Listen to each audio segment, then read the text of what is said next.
gravação. Pessoal, vamos então dar continuidade e seguindo a mesma dinâmica. Quem desejar comentar, fazer pontuações, sinta-se à vontade. Tá? É só erguer a mão, abre o microfone e peça a palavra. Então vamos dar a continuidade aqui lendo sobre dos trasmundanos. Outrora, também Zaratustra lançou sua ilusão para além do homem, como todos os transmundanos. Vamos só ver. Tem alguma coisa específica aqui? Somente a tradução, né? Ela está falando mais sobre a tradução, que na verdade a tradução foi mal feita. Seria até melhor ter traduzido por transmudanos, seria melhor, mas botaram transmundanos, se eu não me engano, é para seguir a tradução espanhola, algo assim desse tipo. Perfeito. Deixa eu voltar aqui, porque a marcação nesse livro ficou um pouco estranha. Quando tu clica para sair, ele não volta certinho. Então, começar do início aqui de novo. Dos transmundanos.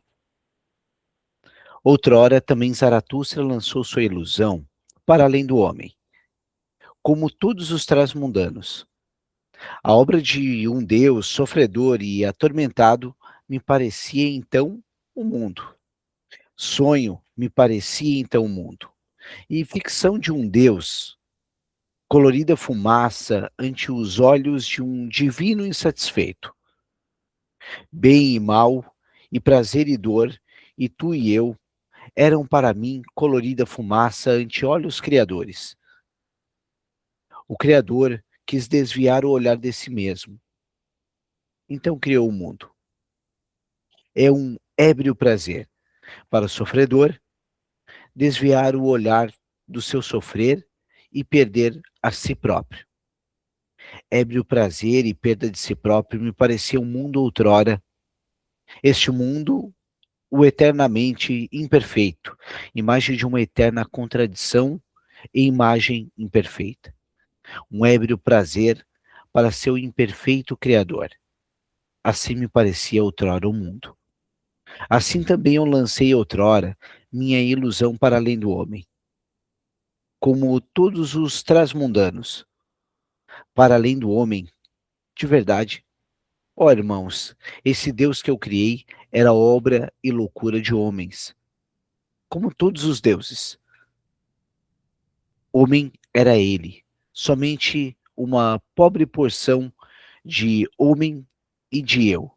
De minhas próprias cinzas e brasas me veio ele, esse fantasma. Na verdade, não me veio do além. Que aconteceu, meus irmãos? Superei a mim mesmo, ao sofredor, carreguei minhas próprias cinzas para os montes. Uma chama mais viva inventei para mim, e eis que o fantasma fugiu de mim. Sofrimento seria agora para mim, e tormento para o convalescido. Crer em tais fantasmas, sofrimento seria para mim, e humilhação. Assim falo aos transmundanos. Sofrimento e impotência foi o que criaram todos os transmundanos. E a breve loucura da felicidade que apenas o ser mais sofredor experimenta. Fadiga que, de um salto, quer alcançar o fim com um salto mortal. Uma pobre, insciente fadiga que nem mais deseja querer. Ela criou todos os deuses e transmundanos. Acreditai-me, irmãos, foi o corpo que desesperou do corpo, que tateou as paredes últimas com os dedos do espírito ludibriado.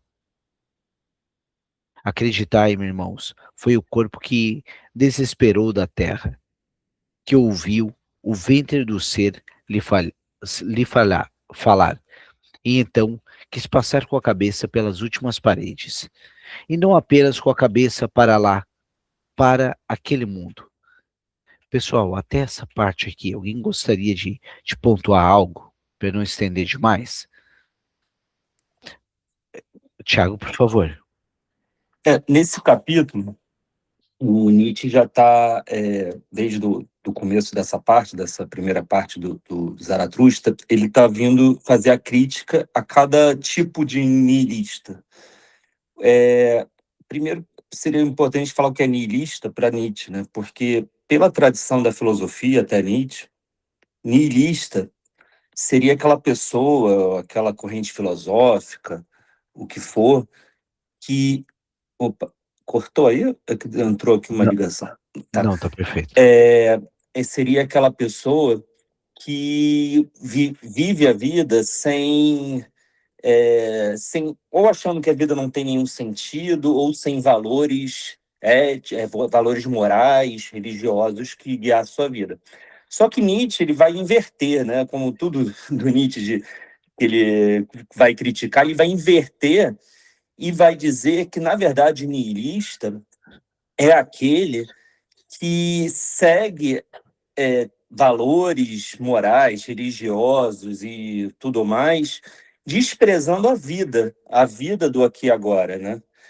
Então ele vai batendo em cada tipo de niilista, como ele bateu já na parte anterior que a gente falou, e agora ele está falando trás-mundanos. E trás-mundanos seriam aqueles que acreditam que a realidade, ou que a felicidade, ou que a perfeição está num mundo numa vida após essa, né? Em outro mundo.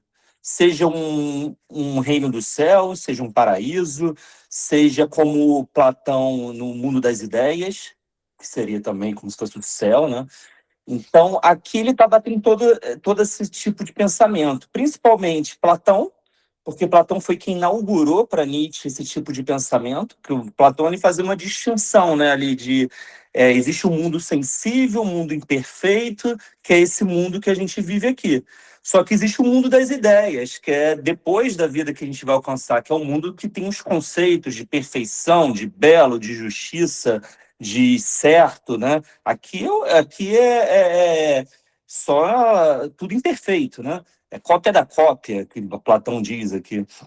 Então, é isso que Nietzsche está batendo nesse capítulo. Ele está dizendo que. Aí é interessante que ele fala muito do sofrimento, porque para ele é o seguinte: essas pessoas criaram isso, tanto correntes filosóficas como religião, criou esse tipo de pensamento porque não suportam o sofrimento na Terra. Nietzsche ele vai ser sincero, ele fala: vai ter sofrimento na vida, todo mundo sofre de alguma maneira.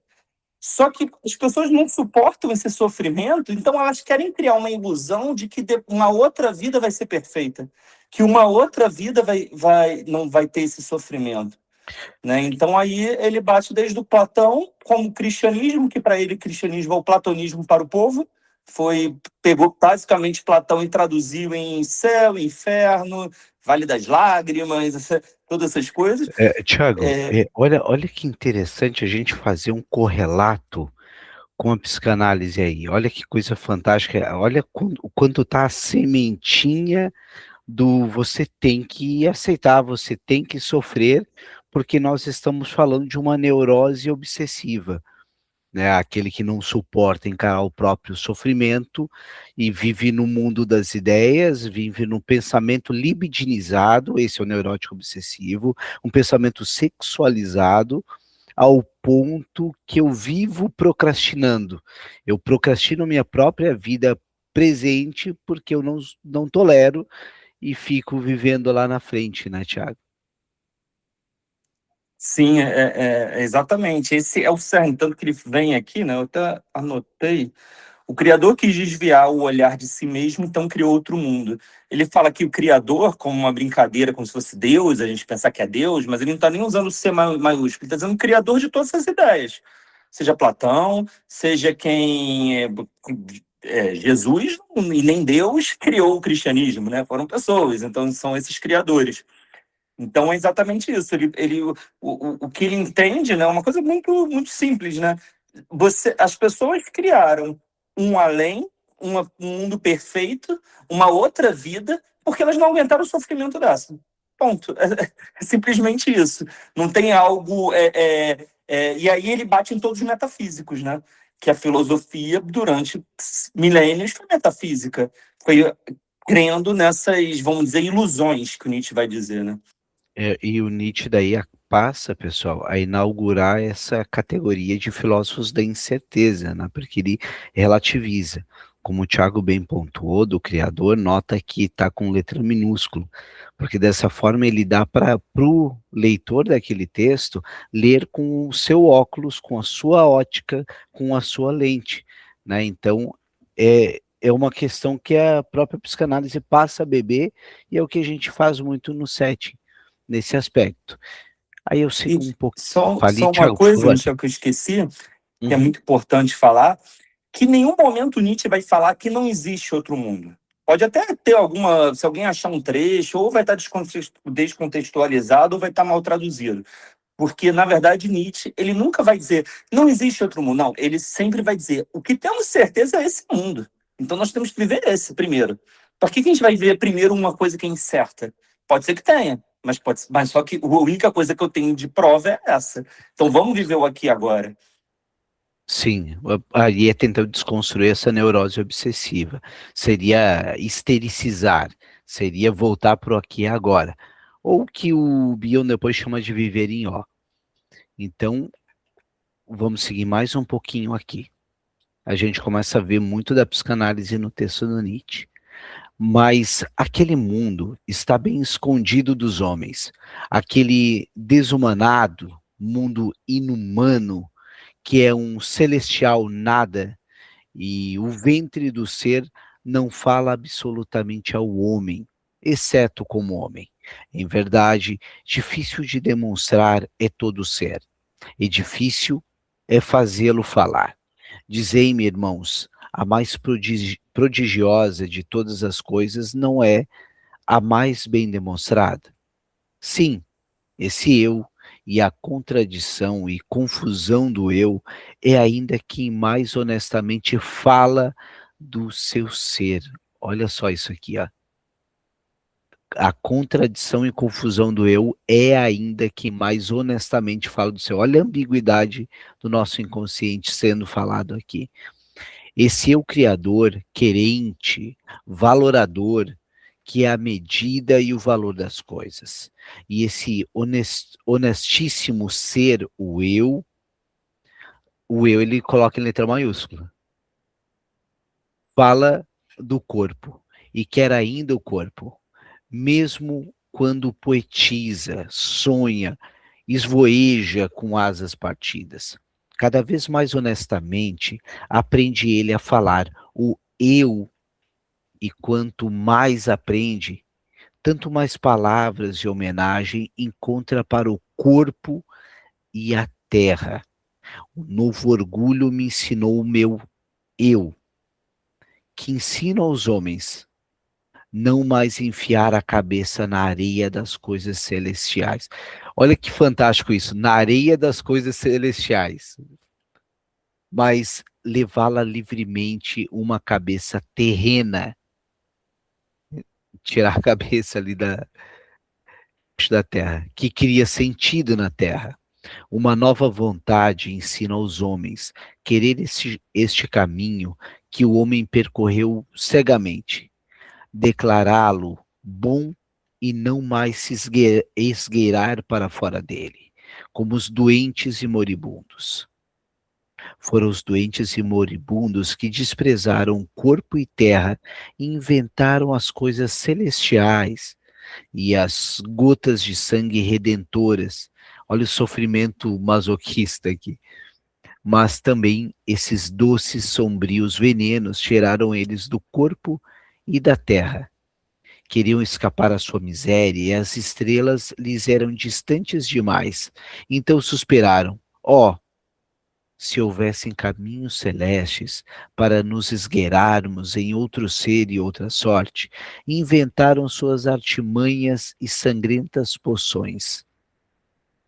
Imaginaram-se então arrebatados a seu corpo e à sua terra, e a essa terra, os ingratos, mas a quem deviam o espanto e a volúpia desse arrebatamento? A seu corpo e a essa terra. tolerante a Zaratustra com os doentes. Não se irrita, em verdade, com suas formas de consolo e ingratidão, que se tornem convalescentes e superadores e criem para si um corpo superior. Comentários?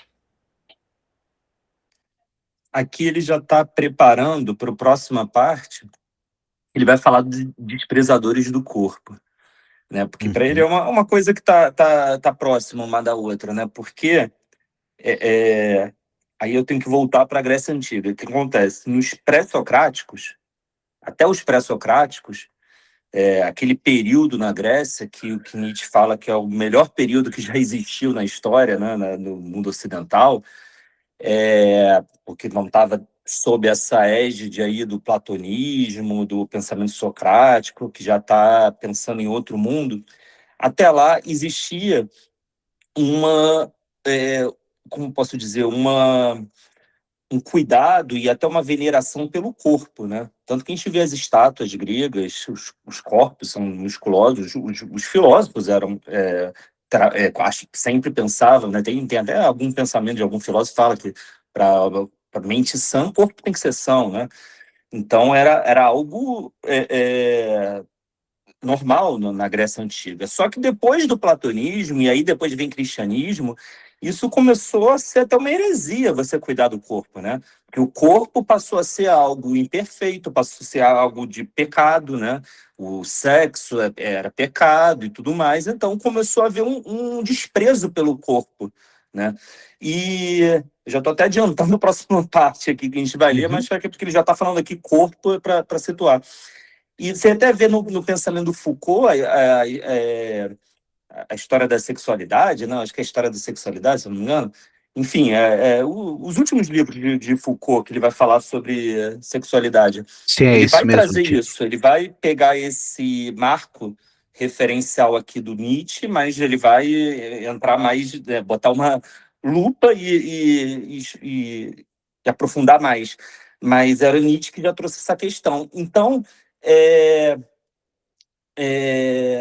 aqui o Nietzsche está trazendo esse problema, que a gente não só começou, no mundo ocidental, tais filosofias e religiões, não só começou a pensar em outro mundo, como começou a profanar o próprio corpo, né? Então, assim, a nossa cabeça em outro mundo e nem nosso corpo está sendo mais respeitado. E o nosso corpo dentro de tudo que a gente tem que pensar, não só a questão sexual, né, como Foucault vai tratar, como também todos os nossos sentidos.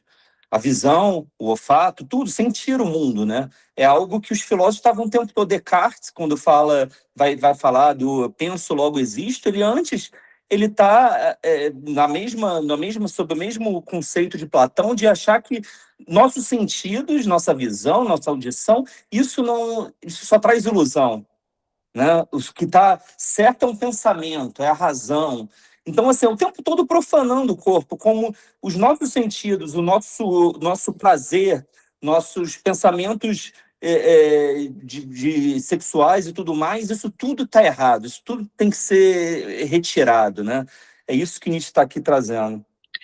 É interessante, quando tu falava, eu lembrei do Philippe Arriet, e o Arriet tem uma obra que fala de história social, e ele conta o cotidiano em Roma, que a questão da sexualidade era muito diferente, né? Tinham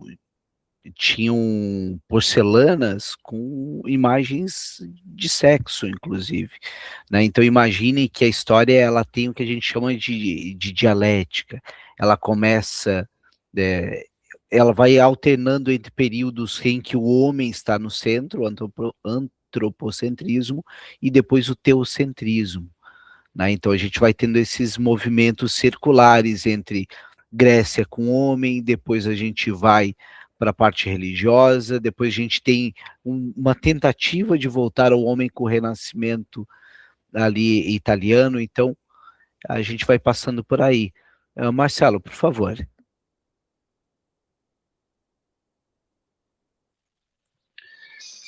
Pegando um gancho nessa última parte do livro sobre religião e mundo posterior, incertezas e tal, Uma pergunta tanto para o Michel quanto para o Tiago.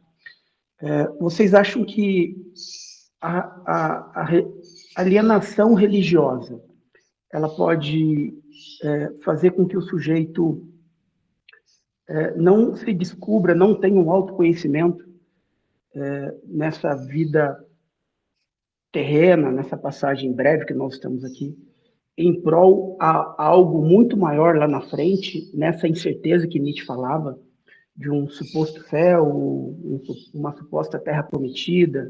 Ou seja, ele se abstém de viver uma vida plena e, entre aspas, gasta os seus 70, 80, 90 anos de vida aqui na Terra em prol a algo que ele, na cabeça deles, eles acham que é muito maior. E isso faz com que cria-se uma bolha, cria-se uma alienação e não desfrute ou não desfrute de uma, como foi dito, de uma sexualidade, ou não desfrute de um autoconhecimento, porque tudo acaba sendo pecaminoso, uma graduação pecaminosa, enfim. Até que ponto a alienação religiosa ela pressiona o sujeito a um emborrecimento? Não sei se eu fui bem Marcelo, eu vou tomar a palavra e depois eu passo para o Tiago. Eu vou me valer aqui de alguns autores para pensar, mas aproveitando também para primeiro conceitualizar a alienação e fazer uma desambiguação. A alienação para a linha marxista é separar. Para a psicanálise, a alienação é juntar. Então, o sujeito na psicanálise que está alienado, ele está fundido com a ideia, fundido contra a sua mãe.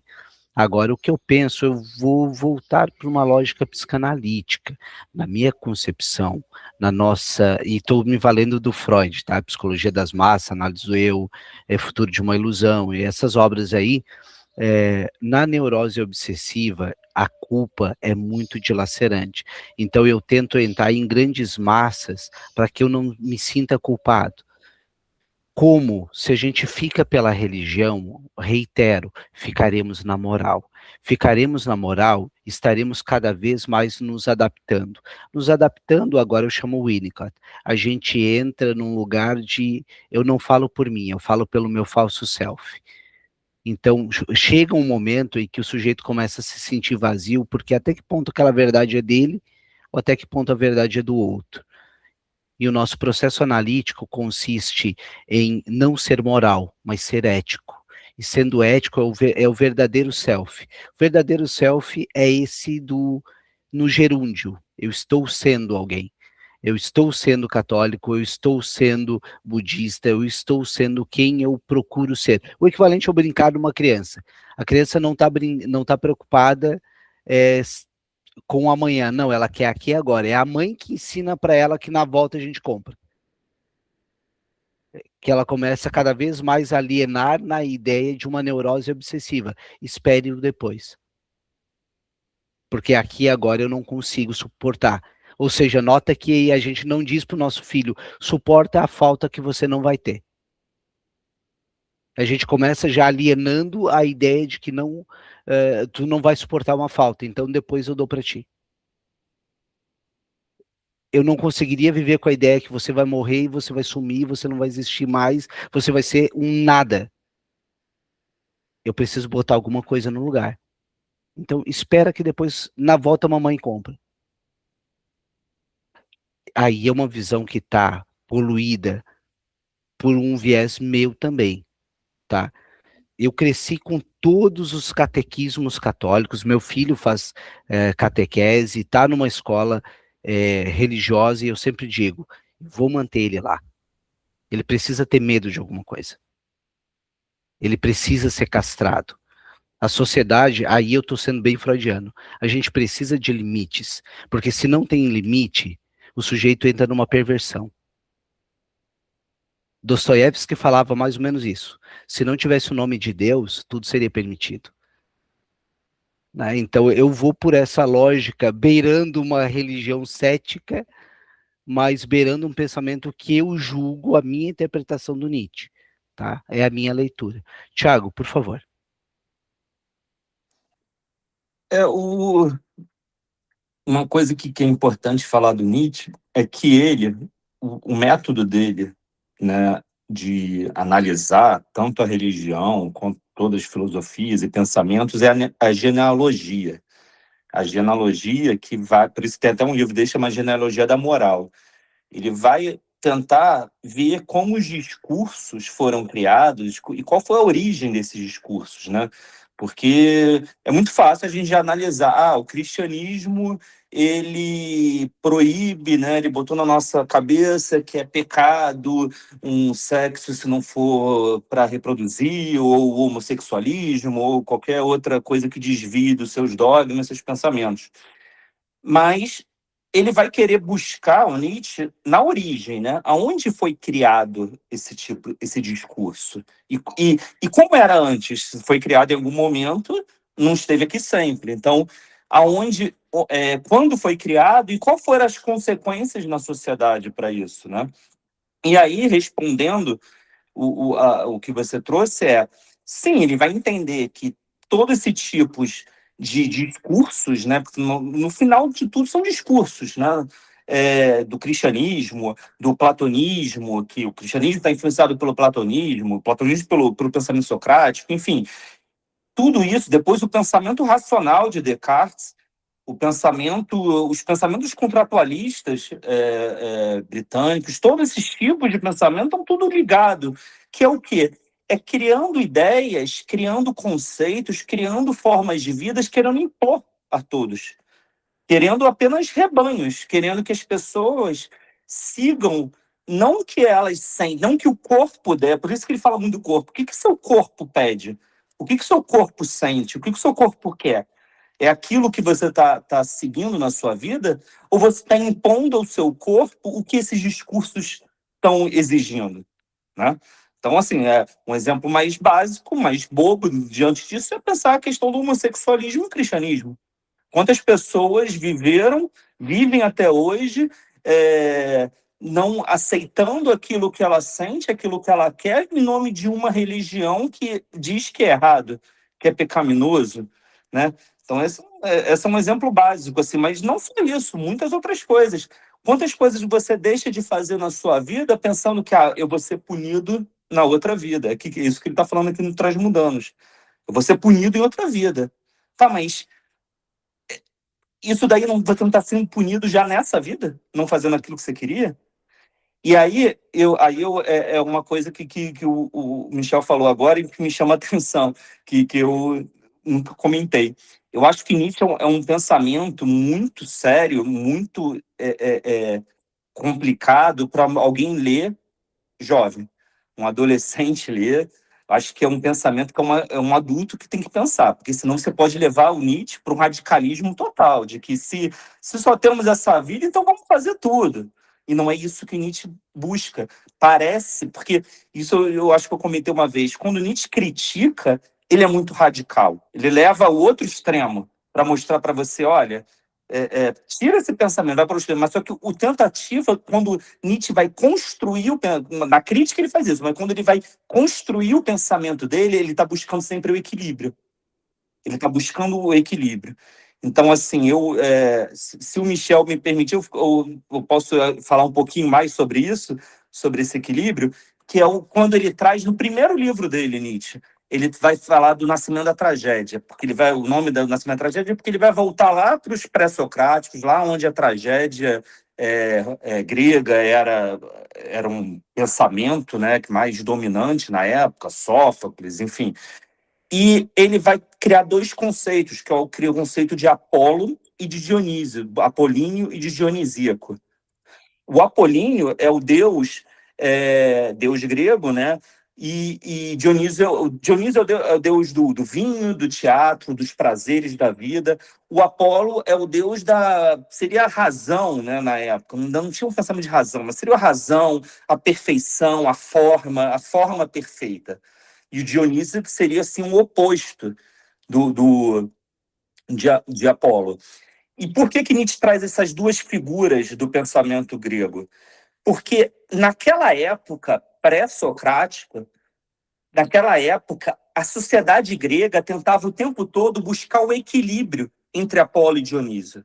Tem momentos que o Dionísio, e seriam duas forças, na verdade, da natureza. São duas forças que estão presentes no mundo e na gente, né?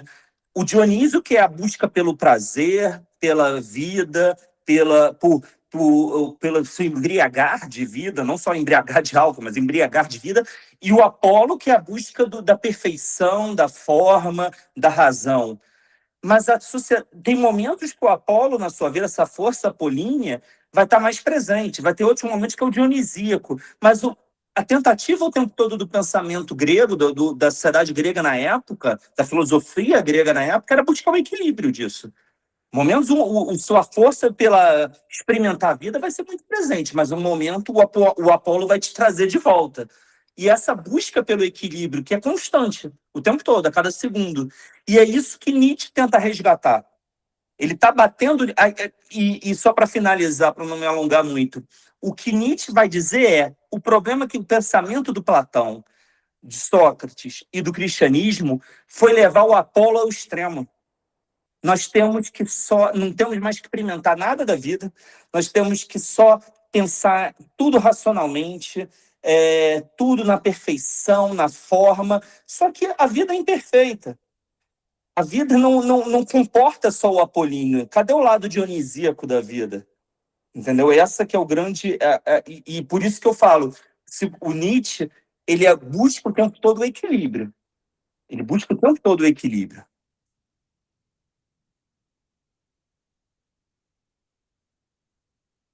Acho que o som está cortado, Michel, não? Não tô ouvindo. Tá, obrigado. Não, eu agradecer pelas tuas considerações e o quão rico é a gente poder ter esse arcabouço filosófico para, inclusive, embasar a essência do ser humano, que é a essência da nossa clínica. E se lembra, eu acho que a parte do apolíneo e dionisíaco, eu acho que poderia culminar numa coisa que a gente chama de id superego, caso tenha sido somente uma percepção minha. Mas quando a gente fala do Dionísio, né, o deus do vinho, quando ele chega a Roma, ele é conhecido como Baco. Então, se vocês já escutaram uma expressão chamada bacanal, né, ela realmente tem referência ao Dionísio. Então, por sua vez, aquela frase do Freud, ela contempla muito isso quando ele diz: somos feitos de carne e osso, mas temos que viver como se fôssemos de ferro. Né? Novamente, o que a gente está buscando aqui? Um princípio de homeostase, ou seja, um princípio de equilíbrio. Né? Novamente, a gente volta para esse lugar.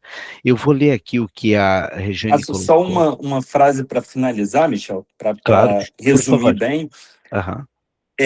Nietzsche deixa muito claro que esse lado dionisíaco, se você levar ao extremo, vai te levar à destruição, vai te levar à morte, vai te levar à destruição total da vida.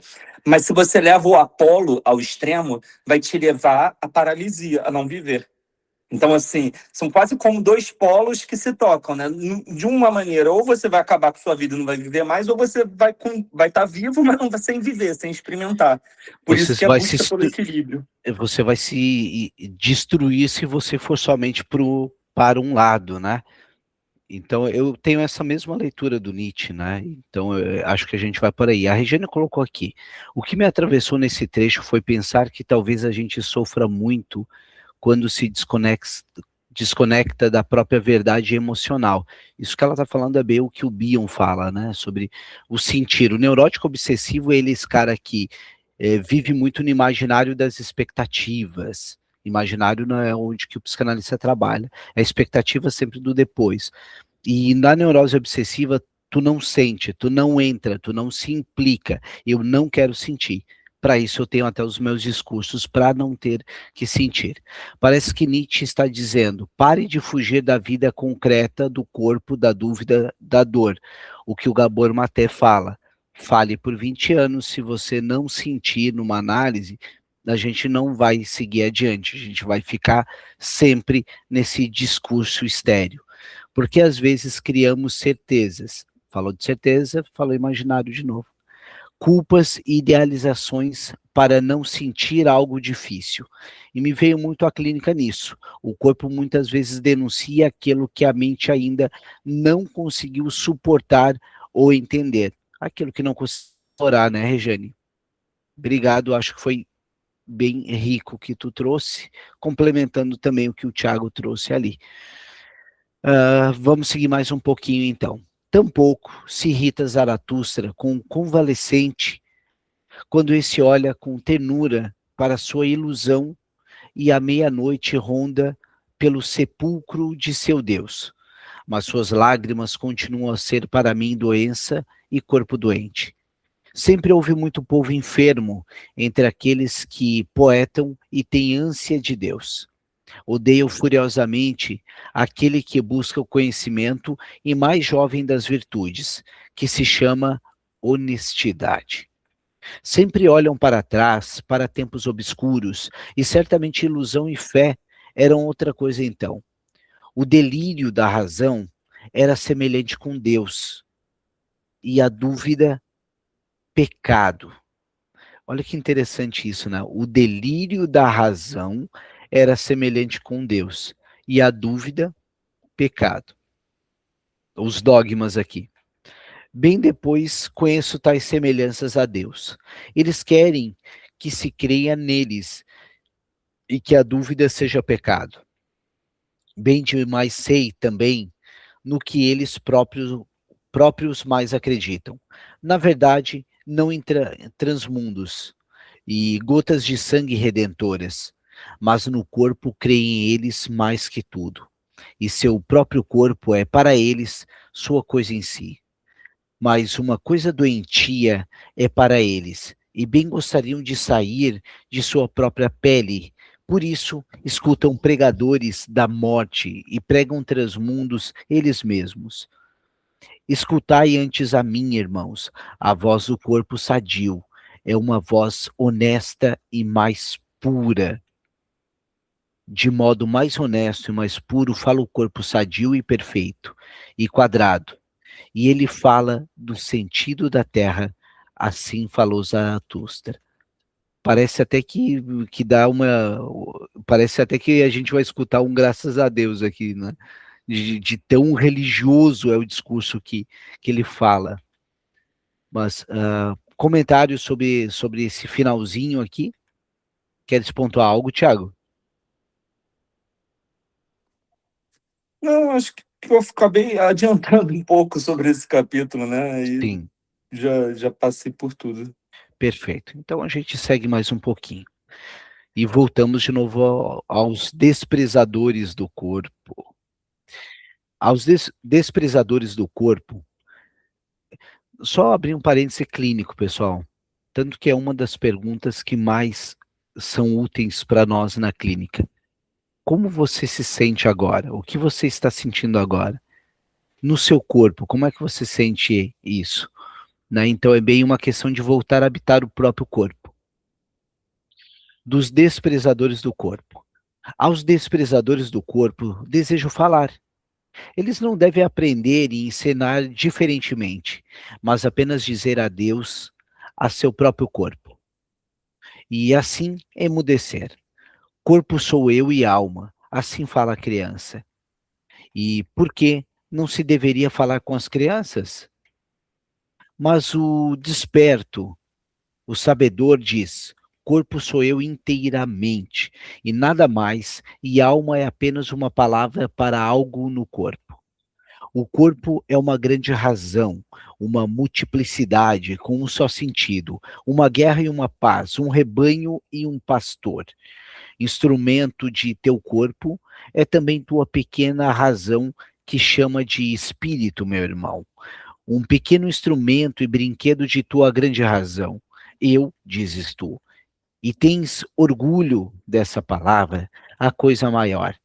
Porém, em que não queres crer, é teu corpo e sua razão. Essa não diz eu, mas faz eu. O que o sentido sente, o que o espírito conhece, jamais tem fim em si mesmo. Mas sentido e espírito querem te convencer de que são o fim de todas as coisas. tão vaidosos são eles. Instrumentos e brinquedos são sentidos e espírito. Por trás deles está o si mesmo. O si mesmo. Olha só que interessante isso, pessoal. Mas o sentido e o espírito querem te convencer que eles são o fim, tão vaidosos. Instrumentos e brinquedos são sentidos e espíritos, por trás deles está o si mesmo. Olha o self aqui. A palavra que depois a gente visita no Jung, primeiramente. O self também procura com olhos do sentido, também escuta com os ouvidos do espírito. O si mesmo sempre escuta e procura, compara, submete, conquista, destrói, domina. É também o dominador do eu. Inclusive, pessoal, vamos pensar aqui. Olha como esse parágrafo dá para a gente ler como se fosse o próprio Winnicott. O self sempre escuta e procura comparar, submete, conquista, destrói, domina e também é o dominador do ego. Né? Lembrando que para autores como o Winnicott, o self é o sentido de autenticidade do ser e o ego é quem experiencia. O self sendo o porco e o ego sendo as moedinhas que a gente coloca ali. Então, olha como o Nietzsche inspira esses pensadores. Por trás dos teus pensamentos e sentimentos, irmão, há um poderoso soberano, um sábio desconhecido, ele se chama si mesmo. Em teu corpo habita ele. Teu corpo é ele. Há mais razão no teu corpo do que em tua sabedoria. E quem sabe, porque teu corpo necessita justamente da tua melhor sabedoria, teu si mesmo, né, teu self, ri de teu eu e de seus saltos orgulhosos, que são para mim esses saltos e voos do pensamento, diz para si. Um rodeio até minha meta. Eu sou a andadeira do eu e o soprador dos seus conceitos. O si mesmo diz para eu. Sente dor aqui. Também dá para a gente pensar aqui no conceito do Lacan, do falante e o sujeito do inconsciente. Né? O si mesmo como esse sujeito do inconsciente. Né? O sujeito do inconsciente diz para o falante, dá para a gente ler assim tranquilamente no Lacan. Sente dor aqui, e esse sofre e reflete em como não mais sofrer. E justamente para isso deve pensar. O si mesmo diz para o eu, sente prazer aqui, e esse se alegra e reflete em como se alegrar mais, e justamente para isso deve pensar. Aos desprezadores do corpo tenho algo a dizer. O fato de desprezarem constitui o seu prezar, o que foi que criou o prezar e o desprezar, o valor e a vontade. O si mesmo criado criou para si o prezar e o desprezar, criou para si o prazer e a dor. O corpo criador criou para si o espírito, como uma mão de vontade. Ainda em vossa tolice e desprezo, vós, desprezadores do corpo, atendeis ao vosso si mesmo. Eu vos digo, vosso próprio si mesmo quer morrer e se afasta da vida. Já não é capaz de fazer o que mais deseja, criar para além de si. Isso é o que mais deseja, isso é todo o seu fervor. Mas ficou tarde demais para isso, então vosso si mesmo quer perecer, desprezadores do corpo. Vosso si mesmo quer perecer, e por isso vós tornastes desprezadores do corpo, pois não mais sois capazes de criar para além de vós. E por isso vos irritais agora com a vida e a terra. Ao inconsciente, há uma inconsciente inveja no oblíquo olhar do vosso desprezo. Não seguirei vosso caminho, desprezadores do corpo. Não sois para mim pontes para o super-homem, né? Ou além do homem, assim falou Zaratustra. Notem que aqui a palavra inconsciente, ó, não começa por Freud, já vem bem antes. Comentários, pessoal, o que vocês pensam aí? Tiago, por favor. Aí, então, nesse capítulo tem toda essa crítica que ele faz, né, aos desprezadores do corpo, que seria, em primeiro lugar, isso que eu já falei do Platão, que cristianismo, que, né, estão pensando, uma ideia está ligada à outra, né? Está pensando num além da vida, além do mundo, então o que o corpo sente seria algo pecaminoso, seria pecado, né?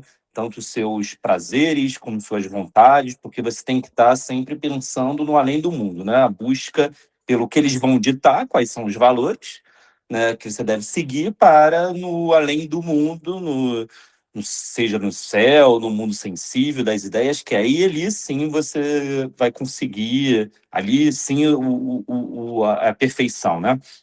Agora, tem uma crítica aqui também muito grande a toda a história da filosofia a partir de Descartes. Por quê?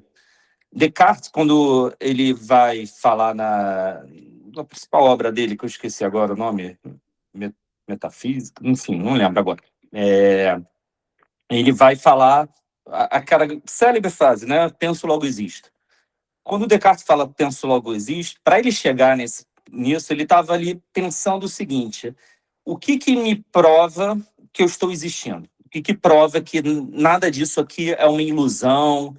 E aí ele vai desconstruindo tudo. Ele começa a falar: a prova de que eu existo, que a minha existência é algo verdadeiro, é porque eu estou enxergando, estou vendo o mundo. Aí ele vai desconstruir. Não é a visão, porque a visão, você pode se enganar, existe ilusões de ótica, existe isso, aquilo. Aí depois ele vai desconstruindo cada sentido do corpo, todos os sentidos do seu corpo, desde o tato, porque eu estou sentindo as coisas, tateando, mas isso pode ser meramente um sonho, também em sonhos eu consigo sentir coisas. Então o Descartes ele vai desconstruindo, tirando o corpo, para colocar que só o pensamento, a razão, que é a prova de algo. Então só a razão pode criar ideias, só a razão pode criar valores, pode criar regras, pode criar mundos. Isso que Descartes está fazendo no pensamento dele. E aí ele cria o método cartesiano de pensamento, que vai influenciar toda a história da filosofia. Vai influenciar Kant, vai influenciar Hegel, todos os grandes filósofos depois dele. E aqui o Nietzsche está, mais uma vez, vendo, através dessa genealogia dos discursos, né, que é o mesmo paradigma que Platão criou. Por que nós estamos desprezando o corpo? Por que nós estamos desprezando o que o nosso corpo diz? Aí tem essa frase aqui maravilhosa do Nietzsche: há mais razão em teu corpo do que em tua melhor sabedoria. Ou seja, o nosso corpo, o que a gente está sentindo pelos nossos 5 sentidos, pelos nossos desejos, vontades e tudo mais, fala muito mais sobre o mundo, fala muito mais sobre você, fala muito mais sobre a realidade da vida do que aquilo que você fica cogitando e pensando e criando ideias sempre metafísicas para além do mundo. Então, Nietzsche está aqui, e uma coisa que é muito interessante do pensamento do Nietzsche é que ele quer fazer da vida como uma obra de arte, uma criação, uma eterna criação. E a vida como obra de arte, ela precisa do quê? Dos sentidos. O que o artista precisa? Né? O artista precisa de todos os sentidos, seja o tato, o olfato, a visão. E é isso que Nietzsche está querendo dizer. Não é que você precisa ser artista para viver de forma autêntica. Você pode ser qualquer profissão, mas para você viver de uma forma autêntica nesse mundo, você tem que trabalhar igual o artista faz, com todos os sentidos, com o seu corpo dentro nessa vida. Tiago, o nome da obra que tu disseste é sobre... Deixa eu ver aqui, Metafísicas, deixa eu ver aqui, eu estava vendo o nome aqui, Meditações Metafísicas, Meditações né? Metafísicas. Você vê aí já pelo título, que é o que Nietzsche está batendo. Metafísica, ou seja, está para além do físico, está para além do mundo físico, do corpo. Então Nietzsche está trazendo, vamos voltar para o nosso corpo, vamos pensar com o nosso corpo, o que o corpo está pedindo. E aí, mais uma vez, eu trago aqui a questão. Nietzsche não está falando, olha, você não tem que seguir um pensamento platônico, você não tem que ficar pensando na além da vida, você não tem que seguir o cristianismo. Não é isso. Ele está querendo mostrar o seguinte: se seu corpo pede isso, siga. Se o seu corpo pede o cristianismo, os dogmas do cristianismo, você se sente bem, porque pode seguir. Mas só que não é só isso que resume a vida. O seu corpo pode estar pedindo outras coisas. A sua vida pode estar pedindo outras. É interessante nós pensarmos, porque Meditações Metafísicas é 1641, né, e realmente o cogito ergo sum, penso logo existo, Descartes é revolucionário e influencia muitos do iluminismo alemão, né, ele vindo do francês. Mas é muito interessante a gente visitar o finalzinho ali das obras do Descartes, e talvez até some isso que estamos falando. A obra Paixões da Alma, de 1649 dele, ele trata o corpo como se fosse uma máquina hidráulica complexa, ele vai mais por esse lado, e ele diz que esse corpo é movido por partículas como se fossem animais. Até alguns falam, né, há autores que fazem um correlato de que há um impulso inconsciente ali, mas nota que quando ele fala de corpo, ele atribui a questão animal. Ele não faz essa questão de corpo é movido por um pensamento, no sentido de algo. Não, ele tira mesmo, vai para a questão animal, a questão inconsciente, a questão animalesca mesmo, né? Então ele cliva de uma forma muito forte, né, Tiago? E essa é a crítica que o Nietzsche vai fazer a esse tipo de pensamento, não só do Descartes, como do Kant, como desde Platão, e Santo Agostinho, né, São Tomás de Aquino, todos que ele vai trazer até ele. Ele só poupa alguns, né? Eu já tinha dito, ele poupa Spinoza, ele poupa alguns filósofos, mas ele vai trazer exatamente que esses pensadores e as religiões pensam que o corpo é algo o tempo todo que tem que ser controlado pelo... Aí ele fala que o espírito, a alma, né? Que muitos filósofos usam isso. O espírito e a alma seria onde está a razão, né? Você não é só seu corpo, a sua razão está lá no espírito, na alma. Então, esse tipo de pensamento milenar é o seu corpo tem que ser o tempo todo controlado pela razão, pelo pensamento. E não então, seu corpo não tem sabedoria, seu corpo é animalesco, seu corpo é puro instinto, que precisa o tempo todo ser regrado. E Nietzsche inverte isso. Ele fala, não, você tem que ouvir primeiro os seus instintos, ouvir primeiro, sentir primeiro o que você quer, para depois criar as ideias.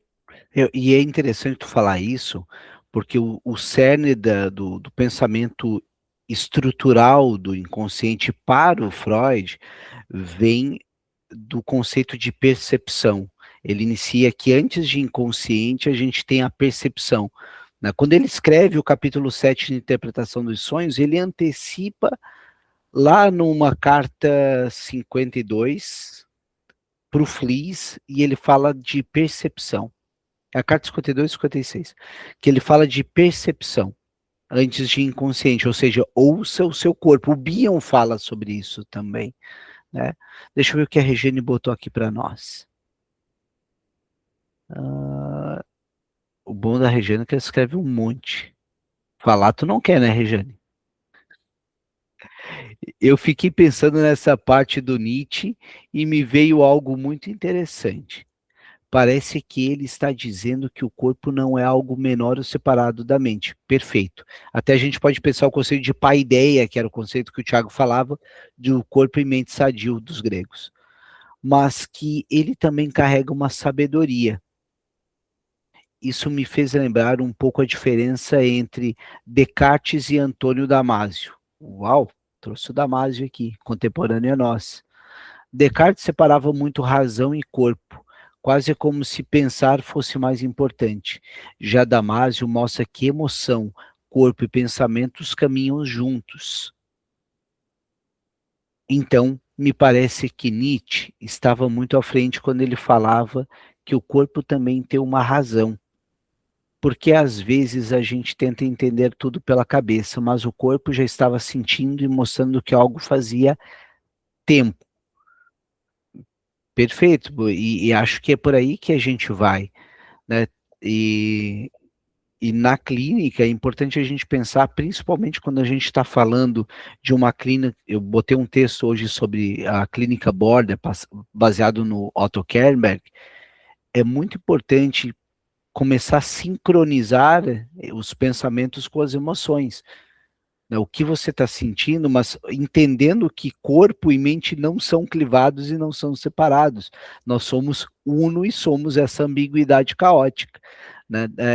Quem estuda na BPC viu que escrevi o capítulo 20, o módulo 21 lá, falando sobre psicofisiologia e psicopatologia, numa ótica de psicanálise, buscando exatamente isso, entendendo que há uma certa correlação, né, onde havia id, há de advir o ego, ou seja, ambos é o mesmo sujeito que está em questão.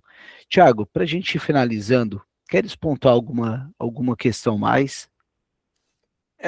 Só apontar mais uma coisa, essa questão da sabedoria do corpo, né? Tem uma frase, que isso me lembra uma frase do Nietzsche, que eu não vou saber, eu até tentei buscar aqui no Google, mas não vou achar certinho agora. Ele faz até um diálogo com Shakespeare, porque Shakespeare tem aquela frase em Hamlet que existem mistérios entre o céu e a terra que nem não sabe a vã filosofia, né? O Nietzsche ele vai e faz uma frase mais ou menos assim: existem verdades, realidades, mistérios entre o céu e a terra que somente os artistas sabem. E aí, o que ele quer mostrar com isso? Porque o artista ele trabalha com o corpo o tempo todo, com seus sentidos. Então, ele está fazendo com essa simples frase, na verdade é um aforismo um pouco maior, ele está mostrando o seguinte: nós, fora o artista, né, quem segue filosofias, segue doutrinas, segue religiões, não está inserido nesse mundo, não está experimentando a realidade, as verdades desse mundo como um artista que está usando o seu corpo, porque é o seu corpo que é a sabedoria desse mundo, né? Essa frase sintetiza isso que Nietzsche quer mostrar, que a realidade só pode ser exatamente o contrário de Platão. A realidade só vai ser acessada a partir dos seus sentidos. Sem os seus sentidos, você não vai conseguir experimentar a vida.